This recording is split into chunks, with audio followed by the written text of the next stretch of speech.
I think that sounds obvious now about the need for economic growth, but not so long ago. It was still an open question whether competitiveness would truly sit at the center of France's economic vision. I think that question has been answered, and President Emmanuel Macron has been the key man driving that shift and answering that question. In fact, you could make an argument that no French leader has led his country at a more pivotal time since World War II. From the onset, President Macron has argued that France must strengthen itself. It must strengthen its defense. It must renew itself in its capacity to innovate, but also importantly, and maybe more importantly today than ever before, and remain engaged in the world. That perspective has defined his presidency and is one that is helping to shape the conversation, the needed conversation about Europe's future. Ladies and gentlemen, please join me in welcoming the President of the French Republic, Emmanuel Macron.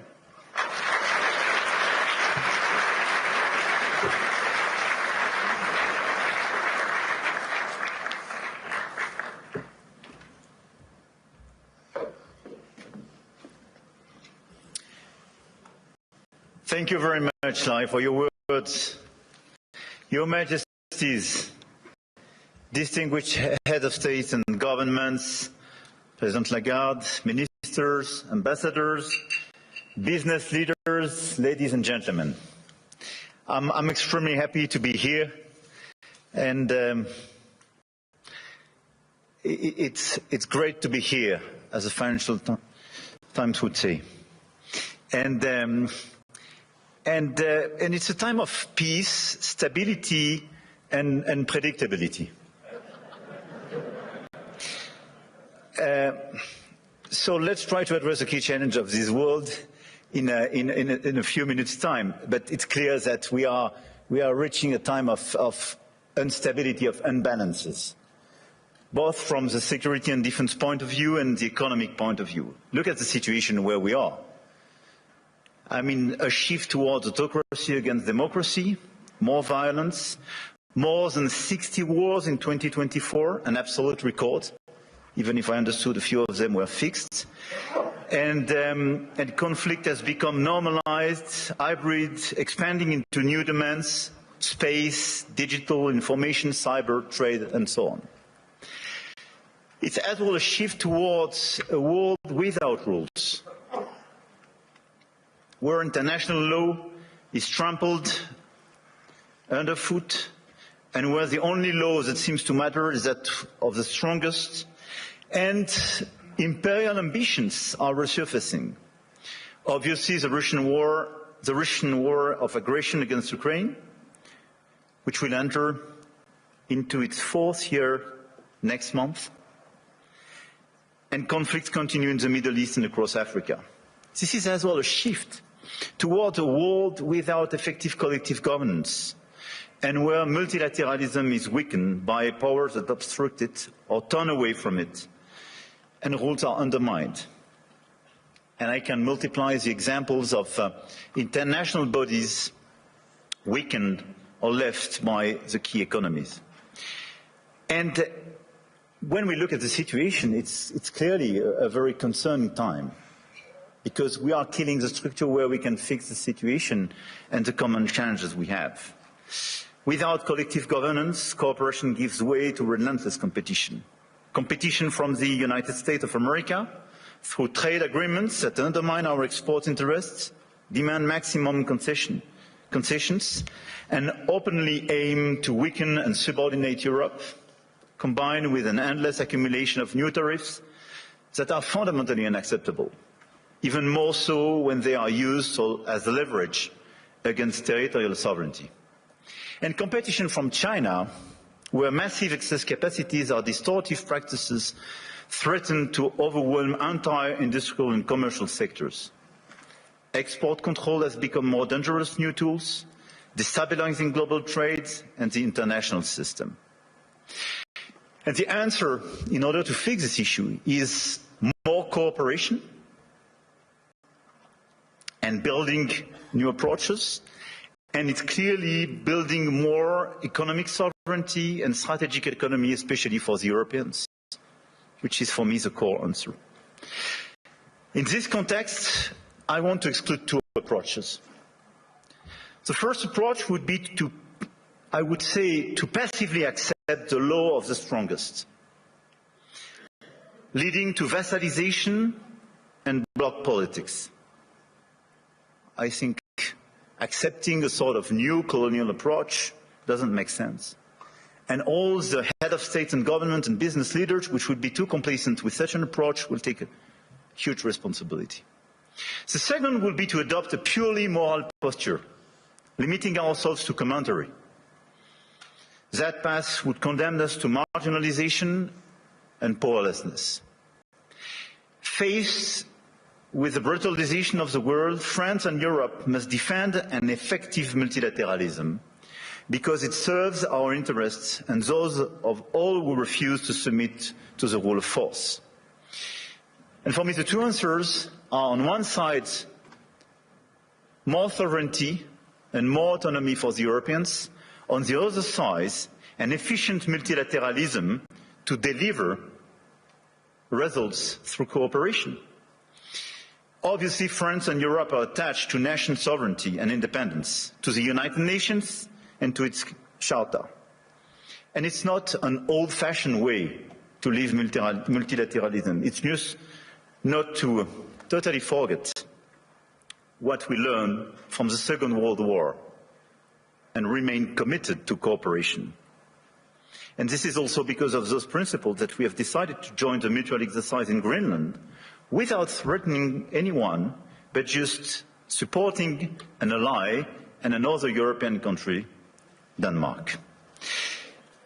Facing this order and this new situation, this year France holds the G7 presidency with a clear ambition to restore the G7 as a forum for frank dialogue among major economies and for collective and cooperative solutions. Trade wars, protectionist escalation, races towards overproduction will only produce losers. This is why addressing global economic imbalances is our key priority. And if we look at the situation, the current imbalances are due to some key phenomena, and we all have to deliver our own agenda. This includes American overconsumption, Chinese underconsumption and overinvestment, and European underinvestment and lack of competitiveness. And these imbalances are also reflected in development gaps, by the way, and we can no longer settle for aid that neither delivers sufficient results nor enables countries to escape poverty. So our objective through the G7 is to demonstrate that the world's major powers are still capable of reaching a shared diagnosis of the global economy and committing to concrete actions. Cooperating is not about blaming others. It is about assuming one's share of responsibility and contributing to solutions. So the objective of this G7 will be to build this framework of cooperation in order to fix the roots of these imbalances and restore efficient convergence and cooperation through multilateral frameworks. And the other objective is as well to build bridges and more cooperations with the emerging countries, the BRICS and the G20, because the fragmentation of this world would not make sense. Here, this point is for, I would say, the global agenda and how our G7 agenda. On the other side, we have the European answer. And for me, Europe clearly has to fix its key issues: the lack of growth, the lack of GDP per capita growth, and the three pillars of our strategy in order to deliver more sovereignty, more efficiency and more growth would be based on protection, simplification and investment. Because the diagnosis is well known, European competitiveness still lags behind that of the US, And in the current global order, facing precisely the Chinese approach, we have to react. So first, protection. Protection doesn't mean protectionism. But today's Europeans are too naive. This is the unique market open to everybody without checking level playing field. Nobody can access the Chinese market as people are accessing the European market for sure. But even if you take the US and a lot of other countries, the level of protection does exist for investment and trade. And the Europeans are the only one not to protect their own companies and their own markets when the other countries doesn't respect level playing field.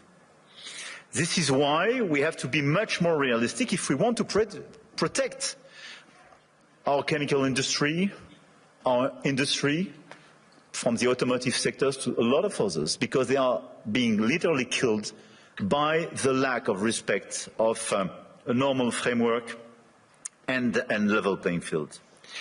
Europe has very strong tools now, and we have to use them when we are not respected and when the rules of the game are not respected, by the way. The anti-coercion mechanism is a powerful instrument, and we should not hesitate to deploy it in today's tough environment. We must also advance the principle of European preference. There is a North American preference in your market. There is no European preference today. We are progressively creating it, and in the latest documents and decisions taken by the decisions, we do have the first examples of that, but this is extremely good. And we are currently aligning closely with Germany to deliver an ambitious and simple framework. And this is a decisive project, and I count on the European Commission to present a proposal as well by early 2026 with the highest possible level of ambition in order to deliver, I would say, across the different sectors, the principle of European preference. This is a necessity. We must act on imports as well regarding this protection issue. And in the context of escalating trade tensions and Asian overcapacities, Europe must strengthen its trade defense instruments, including mirror measures to enforce regulatory standards, and we must improve the quality and added value of foreign direct investments, targeting projects with strong export potential. And this is core for the rebalancing with China. China is welcome, but what we need is more Chinese foreign direct investment in Europe in some key sectors to contribute to our growth, to transfer some technologies, and not just to export towards Europe some devices or products which sometimes don't have the same standards or are much more subsidized as the one being produced in Europe. It's not being protectionist, it's just restoring this level playing field and protecting our industry. So from safeguard clauses to mirror clauses to European preferences and incentives for more FDIs, this strategy is absolutely key.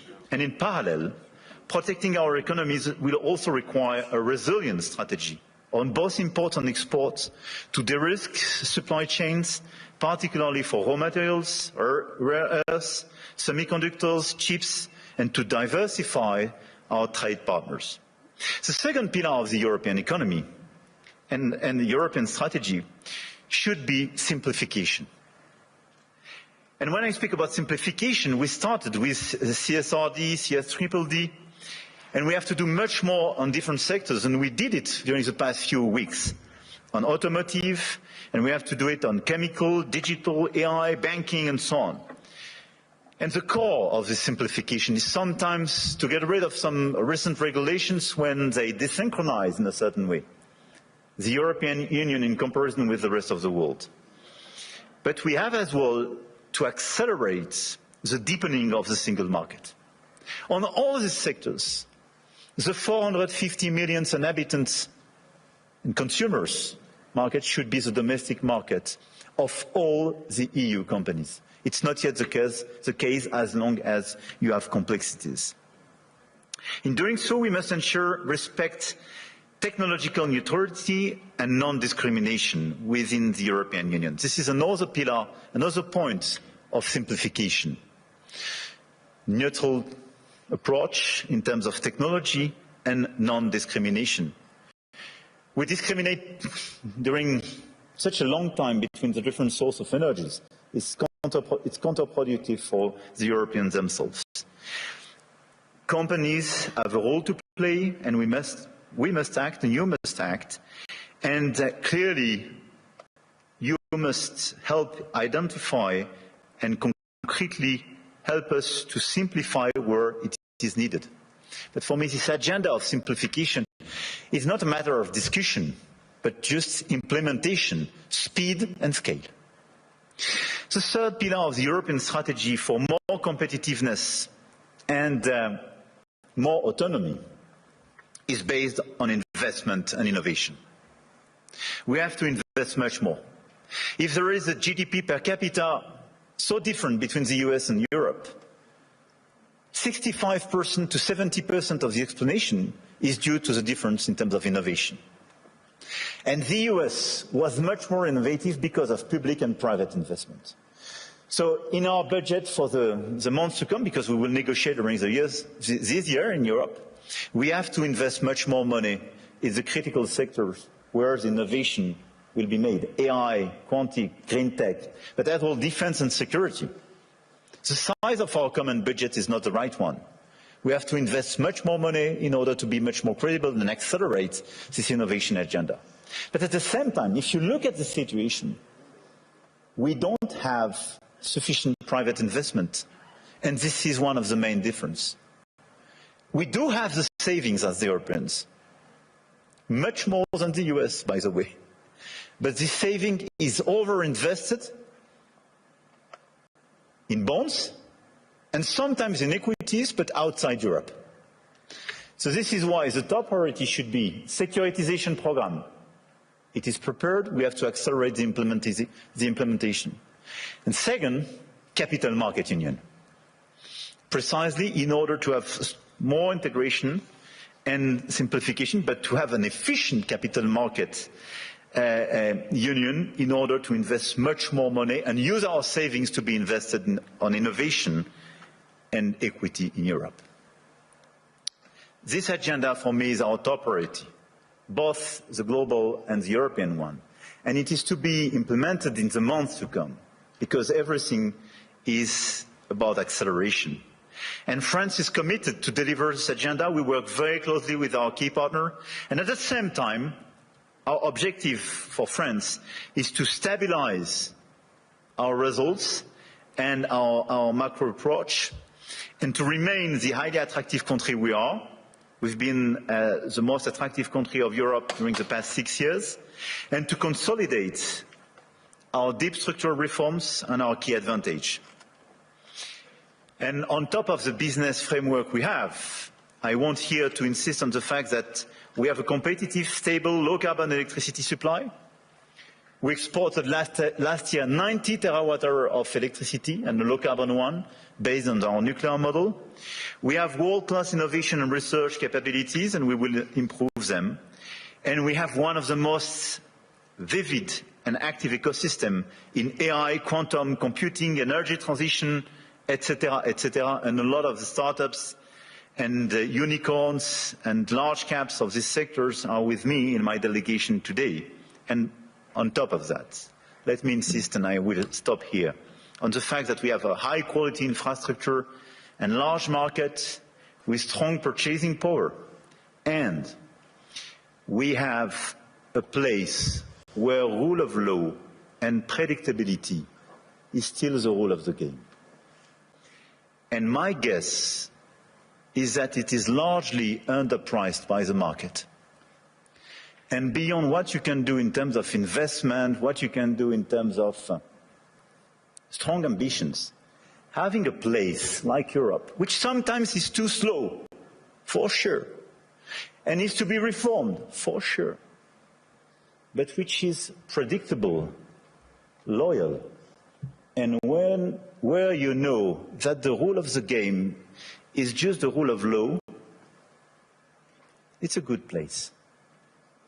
And I think this is a good place for today and for tomorrow. So we will be committed during 2026 to try to deliver this global agenda in order to fix global imbalances through more cooperations.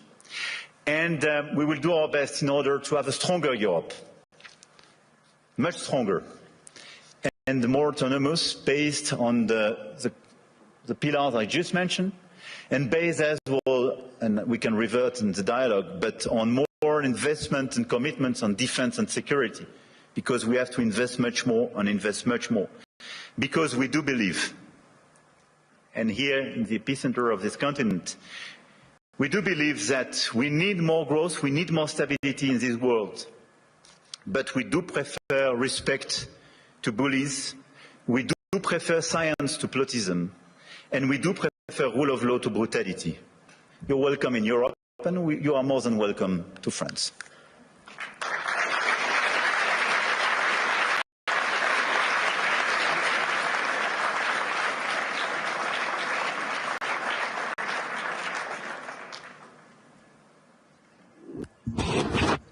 What I'd really like to ask you is, how's your last few days been? But importantly, though, you framed out an economic direction for France and for Europe. If you had to prioritize to transform France and Europe as fast as possible, you close saying, yes, we are slow, yes, but what can we do right now to really accelerate it, to broaden the economies across Europe, that we have more participants? Is there any one silver bullet that you could do to really accelerate that type of growth? I don't think there is one silver bullet, but I think on the very short run, given the situation in some critical sectors, I think the European preference is a necessity because we are desynchronized with the others. And the second one is clearly a big bunch of simplification. The 28th regime, which is being prepared by the Commission, and the deepening of the single market is key. And this is why I insisted on capital market union. I think if we deliver European preference and capital market union, here are two game changers. Well, you know, I've been talking about the capital market union in Europe as one of the major hindrances compared to the U.S. And so, yes, but I do believe, as we witnessed starting last year, we're starting to see it accelerate this year, you're starting to see more international flows coming back to Europe. And so that is beginning, and so I do believe that will accelerate. But in terms of priorities, if you had to tell the Commission, what should they be more swift in terms of transforming Europe faster, so it can compete with the U.S., compete with Europe, and exceed China and Europe, China and the U.S.? Look, I think this is the discussion we have clearly with the Commission. We will have an informal summit in February focused on this topic. Everything was largely drafted by both Letta and Draghi's reports and is well known. I think the difference is that Draghi was before China surpluses vis-à-vis Europe. I mean, we should not underestimate the fact that 2025, for the very first time, $1 trillion. Yeah, China has such a surplus vis-à-vis the rest of the world, one-third vis-à-vis the US, one-third Europe, one-third the rest of the world. But it was $1 trillion. It was bigger than any other time. Yeah, and for the first time, the deficit between Germany and China was a trade deficit for Germany. And this is a game changer for Europe. So this is why, clearly for me, we have to fix this issue. And second, it's about the tariffs. So if I have to tell you what could change the game and our approach for all of us in the year to come, for me it would be a bunch of simplification with all this omnibus package for the Commission, sector by sector, European preference, capital market union, and dismantling of the tariff between US and Europe. Because in such a context, what doesn't make sense is to have tariffs between allies. Right. We have to fix the war in Ukraine. We have to help the Ukrainians to resist, and find a sustainable peace. We have to fix prosperity in democracies. I mean, it doesn't make sense to have tariffs and be divided, and even to threaten now with additional tariffs. We can use it. I mean, the crazy thing is that we can be put in a situation to use the anti-coercion mechanism for the very first time vis-à-vis the US if they put additional tariffs. Can you imagine that? This is crazy. This is, I mean, I do regret that. But this is a consequence of just unpredictability and useless aggressivity. So what we have to do is to remain very calm, all of us. We have such an agenda with so many opportunities and so many challenges. So let's be focused on peace in Europe. Everybody should be focused to help the Ukrainians to have a sustainable peace. Level playing field and fixing the issues and these imbalances with China, because it's an issue for the Europeans and the Americans.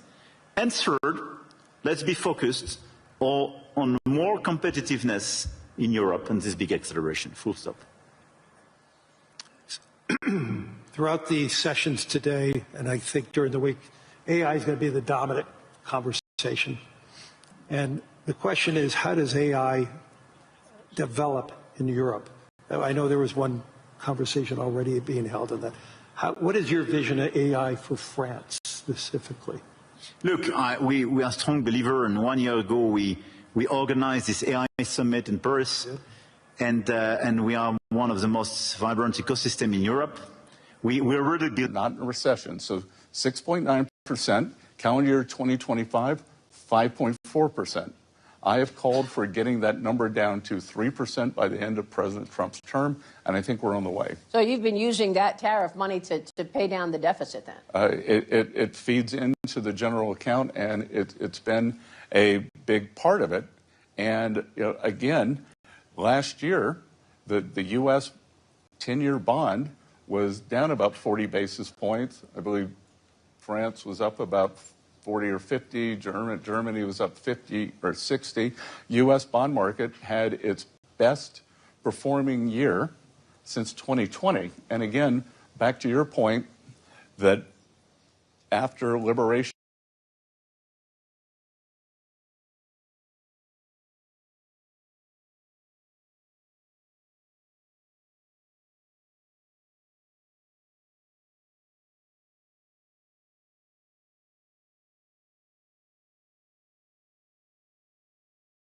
scientists, mathematicians, and so on, and we are increasing our training programs and our capacities, and we have several hubs being identified, and we have a critical ecosystem with LLM champions, but as well we have a startup on AI and quantum, I don't forget them, which are extremely present in all these different fields.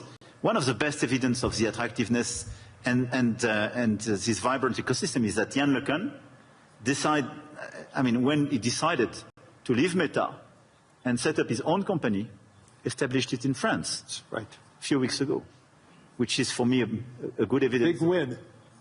A big win, and we will do our best to help him to work. This is a global company, but incorporated in France and established in France with these talents. So we have all these assets. But what is important for me now is to invest, to help all the startups and the companies in this sector to do much more and to increase, but to do my best in order to make sure that their domestic market is the EU market and not just the French one. Right. And when we speak about strengthening the single market, this is this point. And this is a game changer, because it means your domestic market is not just 68 million inhabitants, but 450 million. It's super important. And it's important for Europe to have that unified grid, which it does not have yet. Exactly. So, for the remaining time, is there any one message that you really want to push over the course of your remaining term that really will resonate, not just resonate for France, but resonate for the world? Look, I really believe that we are in these very challenging times, and you mentioned some of these challenges in your speech. I did in mind, and unhappily we were even not totally complete. Mm-hmm. And at the same time, we see the level of investment in this world, in the current environment, and the ongoing revolution, this level of investment has no comparison with what happened during the past years, not to say decades. So my main message would be, let's not be shy. Let's not be divided.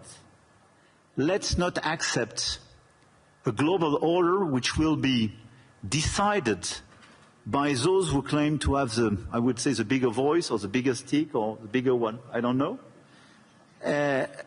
But let's focus on just common interests and common challenges. We know what we have to fix: growth, peace, climate. And we should not forget climate in this current agenda. We want peace, we want growth, we want climate. And investment, innovation, everything should be dedicated to fix these three issues. And in order to fix these three issues, let's focus on the key investments, the key innovation, but our ability to cooperate as well. And let's be clear, Davos was founded for restoring a global discussion, having a global discussion between business leaders, but as well governments and so on. A global discussion is a discussion where everybody is respected and where you provide an improvement and a way forward for every place and every people in this world. This is the only way to make it sustainable. And I think this is the right way to do. And even if this is less present in the global debate today, we should focus much more on this approach. More cooperation, and let's focus on our key challenge to deliver peace, prosperity, and decarbonization of our economies for our fellow citizens. This is our duty. As business leaders, as head of states and governments, and we have everything in order to deliver this agenda. Just let's be coordinated. Let's not waste time with crazy ideas. Let's not open Pandora's box or new topics. And it's not a time for new imperialism or new colonialism. This is a time of cooperation in order to fix these three global challenges for our fellow citizens. Full stop. We ran out of time. I want to thank the President of the Republic of France, Emmanuel Macron, for his wisdom, but most importantly, for your humanity and your leadership. Thank you, Larry. Thank you, Larry. I appreciate it.